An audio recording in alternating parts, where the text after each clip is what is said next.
বীর পুরুষ রবীন্দ্রনাথ ঠাকুর। মনে করো যেন বিদেশ ঘুরে মাকে নিয়ে যাচ্ছি অনেক দূরে। তুমি যাচ্ছ পালকিতে মা চড়ে, দরজা দুটো একটুকু ফাঁক করে। আমি যাচ্ছি রাঙা ঘোড়ার পরে, টকবগিয়ে তোমার পাশে পাশে।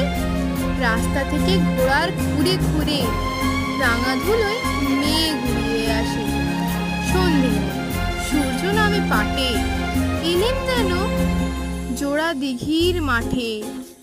ধু ধু করে যেদিক পানে চাই, কোনোখানে জনমানব নাই। তুমি যেন আপন মনে তাই। ভয় পেয়েছো, ভাবছো এলেম কোথা। আমি বলছি ভয় করো না মাগো, ওই